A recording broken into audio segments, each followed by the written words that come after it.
Spain ফুটবলের উদীয়মান তারকা লামিন ইয়ামালকে ঘিরে ভক্তদের এমনিতেই আগ্রহের শেষ নেই। তার উপর এবার সামাজিক মাধ্যমে ভাইরাল হয়েছে তার ছোট ভাই কিন ইয়ামালের একটি ভিডিও। বিশ্বকাপ স্টেডিয়ামে বড় ভাই লামিনের কোয়ার্টার ফাইনাল খেলায় উপস্থিত হয়ে এমন সব কাণ্ড করলেন যা মুহূর্তের মধ্যে নজরবন্দী হয়ে গেল সারা দুনিয়ায়। সেই মুহূর্তকে ঘিরে এখনও চলছে ব্যাপক আলোচনা।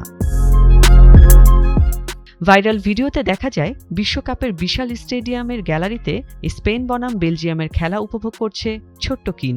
ক্যামেরাম্যান এই দৃশ্যকে ক্যামেরা বন্দী করতে দেরি করেননি। তিনি এই দৃশ্যকে লামিন ইয়ামালকে উপহার দেন। তাতেই বিশ্বকাপে সেমিফাইনালে যাওয়ার আনন্দ আরও দ্বিগুণ হয় লামিনের। কারণ লামিন কিনকে পাগলের মতো ভালোবাসে। পর্দায় দুই ভাইয়ের এই ভিডিও মুহূর্তেই ছড়িয়ে পড়ে বিভিন্ন সামাজিক যোগাযোগ মাধ্যমে। এর আগে লামিনকে কিনের সাথে বিভিন্ন জায়গায় একসাথে দেখা যায়। অনেকেই বলছেন বড় ভাই লামিন ইয়ামালের মতোই আত্মবিশ্বাসী উপস্থিতি নজর কেড়েছে কিন ইয়ামালের।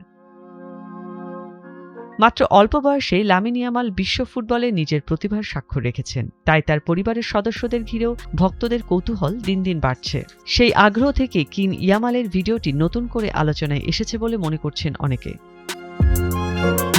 একটি ছোট্ট ভিডিও আর তাতেই বিশ্বজুড়ে ফুটবল ভক্তদের দৃষ্টি। ভবিষ্যতে কিন ইয়ামালও কি বড় ভাইয়ের পথ অনুসরণ করবেন, সেই উত্তর সময়ই বলে দেবে। অর্ণব নাসির, ভোরের কাগজ।